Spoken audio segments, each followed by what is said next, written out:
Voilà sans doute une des plus belles rues d'Avignon, où la Sorgue qui coule sous la ville est ici apparente. La présence d'une roue à aubes et le nom de la rue nous indiquent que nous étions ici, il y a longtemps, dans un des quartiers les plus industrieux de la ville, dédié au textile,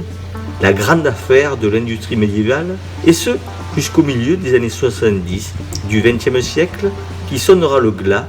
d'une industrie textile française qui ne survivra plus qu'en de rares secteurs et dans le luxe. D'ailleurs, ici, à partir de 1440,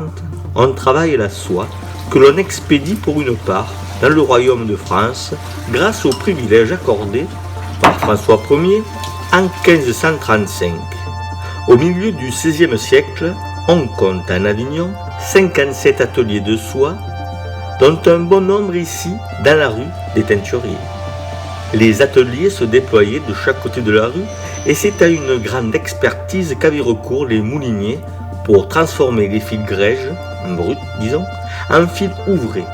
qui pouvaient ensuite être réutilisés pour les industries connexes dans la chaîne de production,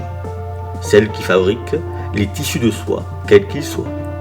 pour que les ateliers situés des deux côtés de la rue puissent utiliser l'énergie déployée par les nombreuses roues à aubes et activer les machines pour tordre le fil de soie. Un arbre à cames passait sous la rue et permettait de récupérer le mouvement rotatif par un système d'engrenage identique à celui en prise directe sur la roue. Tout un univers artisanal et travailleur se recomposait journellement ici, dans une rue à l'activité incessante, bruyante et inondée de couleurs. Le Grand Sorgue, le nom du canal, devait être régulièrement nettoyé pour que rien ne vienne perturber le fonctionnement des moulins qui actionnaient également des marteaux chargés d'écraser la matière première des teinturiers. Disons tout de même que le métier de la teinture consiste à faire disparaître les taches des étoffes, des vêtements, à colorer des textiles, des cuirs et des peaux. Sans doute très bruyante,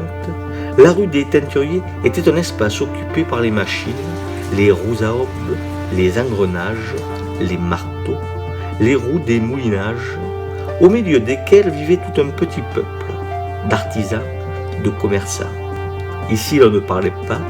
on criait pour se faire entendre, on mangeait sur le pouce, on se couchait tard, on vivait au rythme de la machine.